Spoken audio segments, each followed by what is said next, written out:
പുഷ്പദന്ത, നമുക്ക് ഈ മായാബന്ധനത്തിൽ നിന്ന് രക്ഷപ്പെടണമെങ്കിൽ മാതാവിന്റെ അടുത്ത് പോകേണ്ടതുണ്ട്. പക്ഷെ അങ്ങോട്ട് പോകുന്നത് ജീവന് തന്നെ ഭീഷണിയാണ്.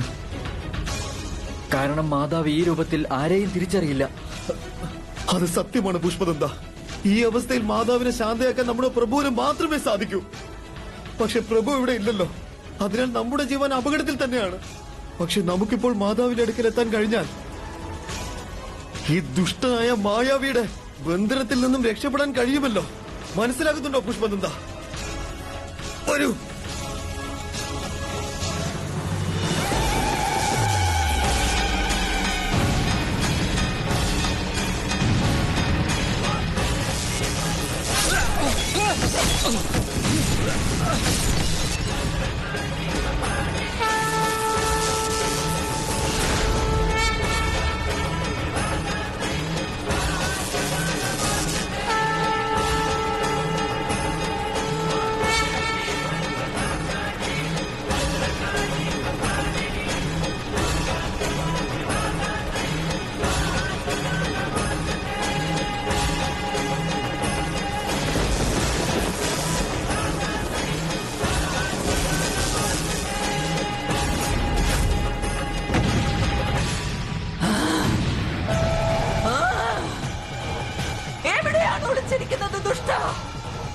മുന്നിലേക്ക് വാ.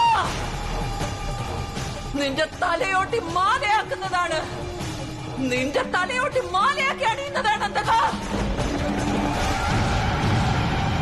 വൃഷഭാസുര, ആജ്ഞ നൽകിയാലും അസുരരാജ. അനസൂയ ഇവിടെ വരണം. അനസൂയ ഇവിടേക്ക് കൊണ്ടുവാ. ഈ സമയത്തൊരു സാധാരണ സ്ത്രീയെ ഇവിടേക്ക് കൊണ്ടുവരുന്നതുകൊണ്ട് എന്താണ് ഗുണം അസുരരാജ? അനസൂയെ ഇവിടെ വരുത്തുന്നതിന് പിന്നിലുള്ള എന്റെ ലക്ഷ്യം ബാലശിവനാണ്. അവളുടെ പുറകെ അവനും ഇവിടേക്ക് വരുന്നതാണ്. ഒരു പശുക്കിടാവ് അതിന്റെ അമ്മയുടെ പുറകെ വരുന്നത് പോലെ അവൾ ഇവിടെ വരുന്നതിലൂടെ ബാലശിവനെ വധിക്കുന്നതിനുള്ള എന്റെ പദ്ധതി വിജയിച്ചിരിക്കും. വേഗം പോയി ആ അനസൂയയെ എന്റെ പക്കലേക്ക് കൊണ്ടുവരൂ. എന്നിട്ട് കാളിയുടെ സാന്നിധ്യത്തിൽ ആ ബാലശിവയെ ബലി കഴിപ്പിച്ച് നമുക്ക് കാളിയെ നമ്മുടെ നിയന്ത്രണത്തിൽ കൊണ്ടുവരാം. പോകൂ. അതുവരേക്കും നാം നമ്മുടെ ശക്തിയാൽ കാളിയെ തടഞ്ഞു നിർത്തുന്നതായിരിക്കും. അങ്ങയുടെ ആജ്ഞ പോലെ അസുരരാജൻ.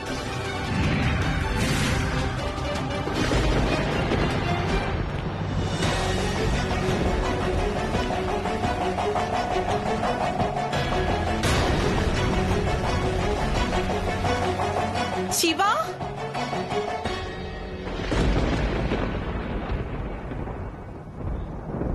ഇന്ന് അശുഭകരമായതെന്തോ സംഭവിക്കും. പ്രഭാതം മുതൽ നമ്മുടെ മനസ്സ് അശുഭവും ചഞ്ചലവുമായിരിക്കുന്നത് എന്തുകൊണ്ടാണ്? ശിവ ഇത് എവിടെ പോയിരിക്കുകയാണെന്നും അറിയില്ല. ഋഷിവര്യൻ അത്രയും ഇതുവരെ എത്തിയിട്ടില്ല. ശിവ എവിടെയാണ്? ഗുരുകുലത്തിലും ശിവലിംഗത്തിനടുത്തും നാം അവനെ തെരഞ്ഞതാണ് ദേവി. പക്ഷെ ശിവയെ കാണുന്നില്ല.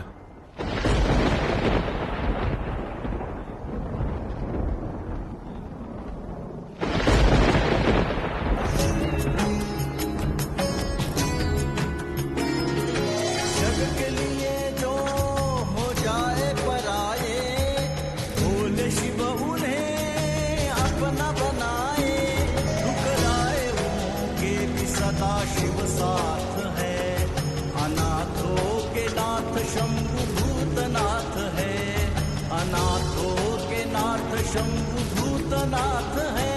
सब इच्छा है महादेव की, महिमा है महादेव की इच्छा है। ഇതാണോ നിങ്ങൾ പറഞ്ഞ സ്ഥലം? നിങ്ങളെല്ലാവരും വസിക്കുന്ന സ്ഥലം? അതെ പ്രഭു, ഞങ്ങൾ ഈ ഏകാന്തമായ ഉപേക്ഷിക്കപ്പെട്ട സ്ഥലത്താണ് വസിക്കുന്നത്. നിങ്ങളുടെ വാസസ്ഥലം അത്യുത്തമം തന്നെ. ഇവിടെ വരുന്ന ഒരു വ്യക്തിക്ക് അവരുടെ ഒരു ചിന്തകളും ബാക്കിയില്ലാതാകുന്നു. ആഗ്രഹങ്ങളുമില്ല, അവകാശങ്ങളുമില്ല, അത്യാഗ്രഹങ്ങളുമില്ല, തോന്നലുകളുമില്ല. ഞാനെന്നുമില്ല, നിങ്ങളെന്നുമില്ല.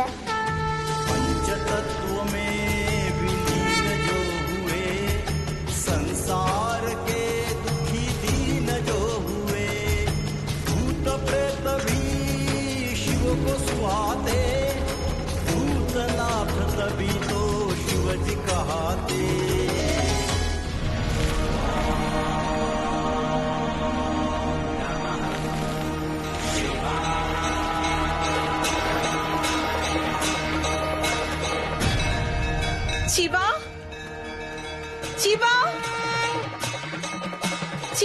ശിവ!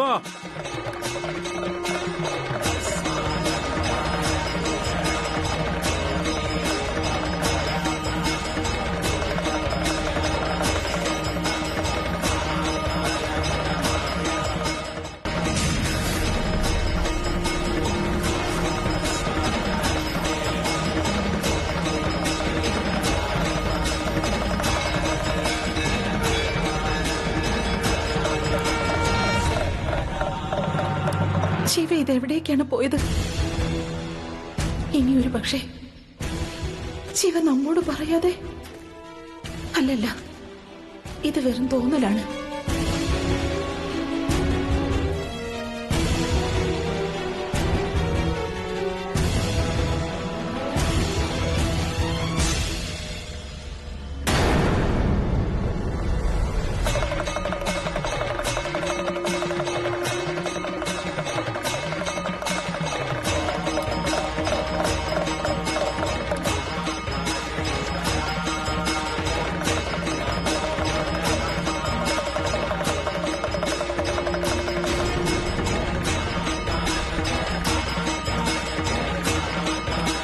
എനിക്കിവനെ ഇവിടെ നിന്നും അസുരരാജന്റെ പക്കലേക്ക് കൊണ്ടുപോകേണ്ടതുണ്ട്.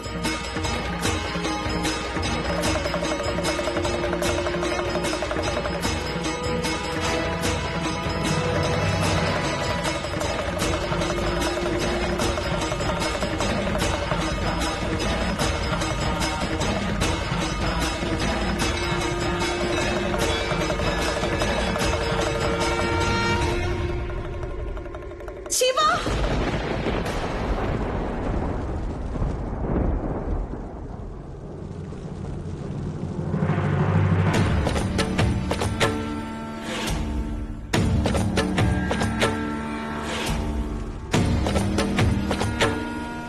പറഞ്ഞോളൂ അമ്മേ. ശിവ, നീ എന്താണ് ചെയ്യുന്നത്? അമ്മേ, ഇവരെല്ലാം നമ്മുടെ പുതിയ മിത്രങ്ങളാണ്. ഇത് മിത്രങ്ങളെ ഉണ്ടാക്കാനുള്ള സ്ഥലമാണോ? ഈ സ്ഥലം ധ്യാനത്തിന് ഏറ്റവും അനുയോജ്യമാണമ്മേ. ഇവിടെ വന്നാൽ ഒരു വ്യക്തിക്ക് പ്രത്യേകതരം ശാന്തി ലഭിക്കും. ഇത് ശ്മശാനമാണ് ശിവ, ശ്മശാനമാണിത്. മനുഷ്യന്റെ മനസ്സിലെ വികാരങ്ങളെ നശിപ്പിക്കുന്ന സ്ഥലം. ശരിയല്ലേ അമ്മേ? നാമിനി ഇവിടെ ദിനവും വരുന്നതാണമ്മേ.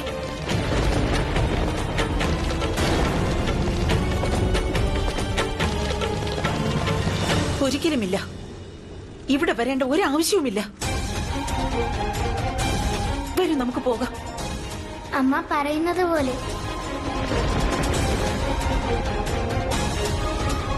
ഭവനത്തിലേക്ക് പ്രവേശിക്കുന്നതിന് മുൻപ് സ്നാനം ചെയ്യേണ്ടതുണ്ട് ശിവ. എന്തിനാണമ്മേ? അതാണ് നമ്മുടെ പാരമ്പര്യം ശിവ. ഇവിടെ നിന്ന് നേരെ ഭവനത്തിലേക്ക് പോകാൻ പാടില്ല. പക്ഷേ മൃത്യു പരമമായ സത്യമാണല്ലോ അമ്മേ. അവിടുന്ന് തന്നെയാണ് നമ്മോടിത് പറഞ്ഞത്. മതിയാക്കൂ, ഒന്നും നമുക്ക് കേൾക്കണമെന്നില്ല. ആദ്യ സ്നാനം, പിന്നീട് സംസാരം. വരൂ. ശരി അമ്മേ.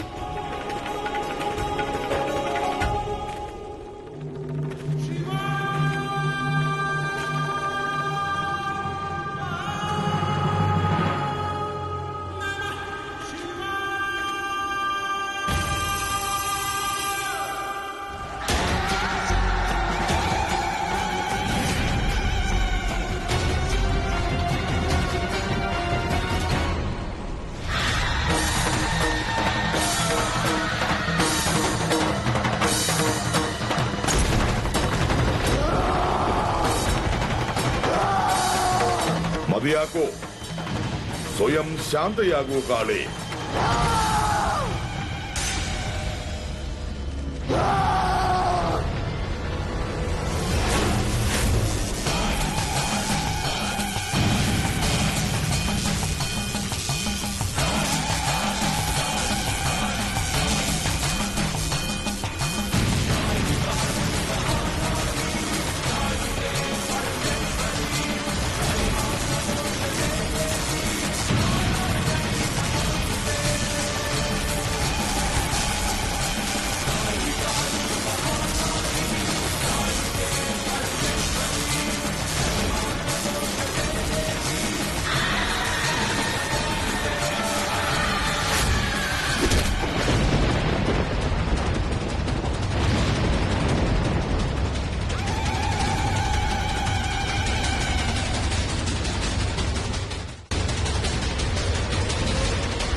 ഇവിടേക്ക് ഈ സമയത്ത്?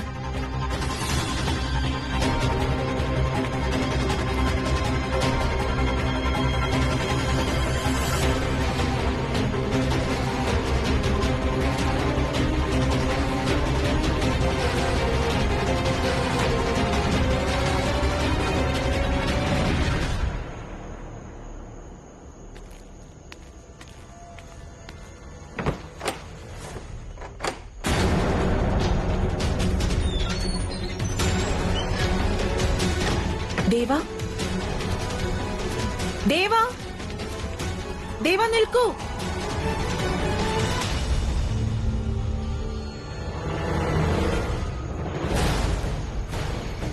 ദേവ, ദേവ നീ എവിടെയാണ്? ദേവ, ദേവ, ദേവ.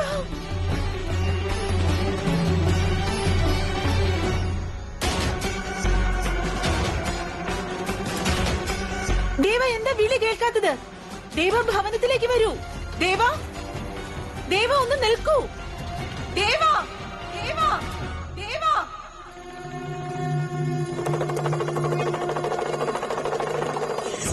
അമ്മ തീർച്ചയായും എന്തോ പ്രശ്നത്തിലാണ്.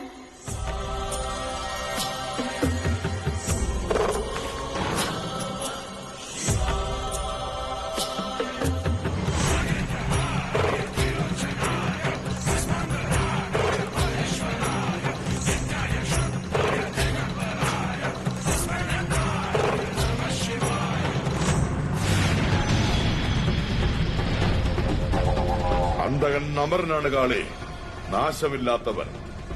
ആർക്കും നമ്മെ വധിക്കാൻ സാധിക്കുകയില്ല. പക്ഷേ ഇന്ന് നീ നിന്റെ കരങ്ങളാൽ ബാലശിവനെ വധിക്കുക തന്നെ ചെയ്യും. ഇനി കുറച്ച് നിമിഷങ്ങൾ മാത്രം. ഋഷഭാസുരൻ ബാലശിവനെ കൊണ്ടുവരുന്നതാണ്. ഇന്ന് നീ നമ്മുടെ കരങ്ങളിൽ നിന്നും രക്ഷപ്പെടുന്നതല്ല.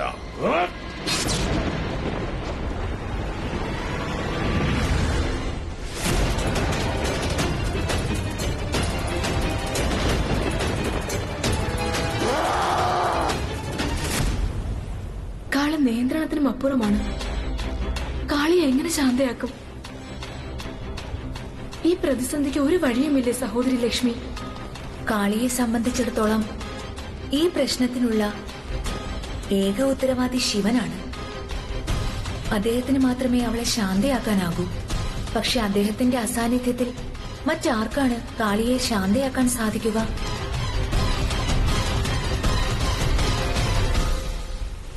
ബാലശിവ. ബാലശിവയ്ക്കും കാളിയെ ശാന്തയാക്കാൻ സാധിക്കുകയില്ലേ? അദ്ദേഹം ശിവന്റെ അവതാരമാണല്ലോ. പക്ഷെ പ്രശ്നം ഇതാണ്, അദ്ദേഹത്തിന് ഓർമ്മ നഷ്ടപ്പെട്ടിരിക്കുകയാണല്ലോ. മാത്രവുമല്ല കാളിയും തന്റെ സംഹാര രൂപത്തിൽ മറ്റാരെയും തിരിച്ചറിയാറില്ല. ഇനി എന്താണ് സംഭവിക്കുക എന്ന് മനസ്സിലാക്കാൻ സാധിക്കുന്നില്ല.